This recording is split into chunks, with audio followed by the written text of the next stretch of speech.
¿Qué piensas del concepto de hombre que da Marx partiendo de la reflexión del filósofo humanista Erich Fromm?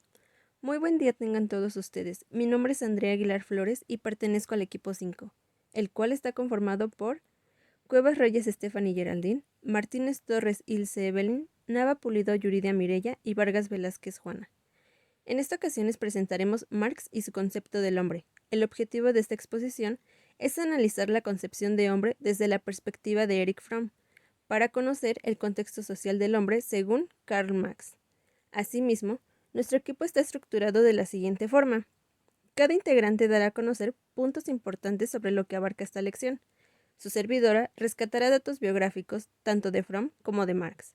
Dentro de estos se encuentran biografía, teoría, libros, aportaciones a la educación y un dato de ¿sabías qué? Esperamos que esta exposición les sea de gran ayuda en su formación como pedagogos. Karl Heinrich Marx fue un filósofo, teórico político y un crítico de la economía política. Nacido el 5 de mayo de 1818 en Treveri, Londres. En la época de 1841, su pensamiento quedaría sentado sobre la dialéctica de Hegel, ya que sustituyó el idealismo hegeliano por una concepción materialista, según la cual las fuerzas económicas constituyen la infraestructura que determina en última instancia fenómenos estructurales, como el orden social, político y cultural. El legado de Karl Marx ha sido enormemente importante para el pensamiento económico y gran parte de sus principios siguen en continuo estudio e investigación. Sus ideas englobadas dentro del ideario conocido como marxismo han sentado la teoría de la filosofía económica comunista. Marx murió un 14 de marzo de 1883 en Londres, sumido en la pobreza y en la persecución por parte de la burguesía europea. Cuando Marx murió, su inseparable amigo y colaborador Friedrich Engels le anunció al mundo que se había extinguido una de las mentes más brillantes de la época, y desde ese momento se comprometió a continuar la obra de Karl, tanto teórica como práctica. Pero, ¿a qué se refiere con teoría marxista? A aquel conjunto de ideas políticas, económicas y sociales, creadas a mediados del siglo XIX por Karl Marx y su colaborador Friedrich Engels, que consisten en dar fin a la desigualdad de clases sociales para que exista una única clase o grupo social, es decir, que sean los propios trabajadores quienes a través del Estado manejen los medios de producción, lo cual posibilitará una sociedad sin clases. También se consideran marxistas los movimientos políticos fundados a partir de una interpretación más o menos estricta del marxismo. Por ejemplo, la Revolución Rusa y la instauración de la URSS, así como la Revolución China o la cubana. Sus libros más destacados son el Manifiesto del Partido Comunista en 1848. Este es un documento basado del pensamiento comunista, conformado por los pensamientos de Marx y Engels, en materia política, económica y sociológica. En él se plasman los pilares tanto del socialismo originario como del marxismo. O sea, el objetivo de este manifiesto no era otro que proclamar la próxima desaparición de la propiedad burguesa y el triunfo de la revolución proletaria y comunista. El Capital, 1867. Es una de sus obras más importantes. Fue casi un libro sagrado para aproximadamente 2/3 de la población mundial, en donde Marx intenta analizar el mecanismo de una economía capitalista con los conceptos de la economía política, en donde el trabajador vende su trabajo al capitalista y recibe un salario. La diferencia entre el valor de lo que ha creado y su recompensa es su plusvalía. La constante e incontrolada generación de esa plusvalía y, por tanto, la explotación de los trabajadores es, según Marx, el principio central del capitalismo. Esta explotación, según su conclusión, será tan intolerable que los trabajadores se rebelarán y derrocarán al capitalismo. Y el 18 Brumario de Luis Bonaparte, 1852, cuyo documento empieza con la siguiente frase: la historia ocurre 2 veces, la primera vez como una gran tragedia y la segunda como una miserable farsa. Es un texto de cierta complejidad, sin embargo, te hace reflexionar en torno a las relaciones de poder que constituyen el contexto político del siglo XIX en Francia, a las permanentes luchas de clases que protagonizaron sus conflictos y como quienes gozan del poder en cada momento pueden valerse de cualquier medio para instrumentalizar los diferentes sectores sociales. Dentro del ámbito educativo, él planteaba que la educación debía ser pública, laica, gratuita e igualitaria para todas las personas. La educación tenía que abarcar 3 ámbitos que comprendían intelectual, física y politécnica, para instruir al alumno en los procesos generales de producción y asimismo darle a conocer el funcionamiento y manejo de todos los elementos que existen en la industria.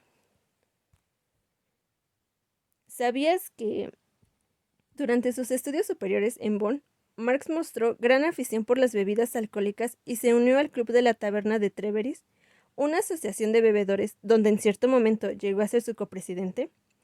Muy bien, ahora pasaremos a una pequeña biografía de Fromm, que es el autor de este sobresaliente libro Marx y su concepto de hombre. Erich Seligman Fromm nació un 23 de marzo del año 1900 en Frankfurt, Alemania. Su padre era un hombre de negocios y su madre con frecuencia estaba deprimida. En otras palabras, su infancia no fue muy feliz, que digamos. Erich provenía de una familia muy religiosa, en este caso judíos ortodoxos. Él mismo se denominó más tarde un místico ateo. Fue un destacado psicólogo social, psicoanalista y humanista alemán, miembro del Instituto de Investigaciones Sociales de la Universidad de Frankfurt. Participó activamente en la primera fase de las investigaciones interdisciplinarias de la misma escuela, hasta que a finales de los 40 rompió con ellos debido a su heterodoxa interpretación de la teoría freudiana.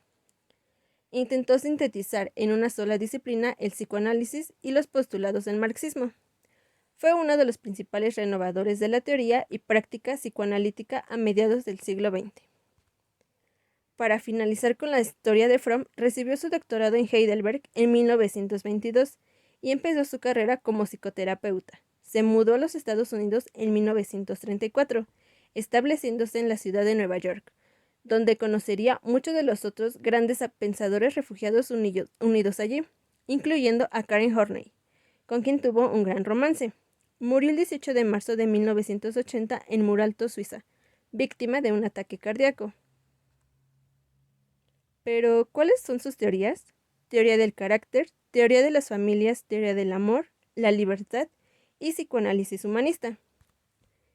Es reconocido principalmente por 2 libros, El arte de amar, en 1956, el cual es redactado entre el dolor del fallecimiento de su segunda esposa, Annie Gurland, en junio de 1952, y La alegría del matrimonio con su tercera, Annis Freeman, en diciembre de 1953. Según Fromm, dice que la primera dificultad que se encuentra a la hora de amar son las premisas falsas y equivocadas sobre el amor y las compara con lo que debería ser. Se cree que el amor se mide en ser amado y no en la propia capacidad de amar. Y El miedo a la libertad, 1941, en el cual se escribió en una época tan proclive al temor en la historia de la humanidad, la angustia y la renuncia a la libertad como la moderna. La batería de miedos en la cual se encuentra envuelta la sociedad post-industrial con respecto al terrorismo, al calentamiento global, a la mutación genética de nuevos virus o a los desastres naturales, se presenta como un terreno fértil a la indagación y a la autorreflexión. En ese contexto, es más que pertinente traer a colación uno de los libros más importantes que se hayan escrito en materia política. Lo importante para Fromm, como fin de la educación, es construir el ser y no crear escuelas y universidades que fabriquen e impongan conocimientos, para hacer de los educandos seres obedientes sin capacidad crítica, o sea, para diferenciar lobos de corderos. ¿Sabías que solo tenía 14 años cuando estalló la Primera Guerra Mundial y esas vivencias influyeron de forma radical en su manera de pensar? Con esto concluyo mi aportación. Muchas gracias.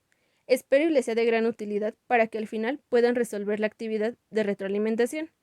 Y recuerden, la alegría no es el éxtasis momentáneo, sino el resplandor que acompaña al ser. Erich Fromm.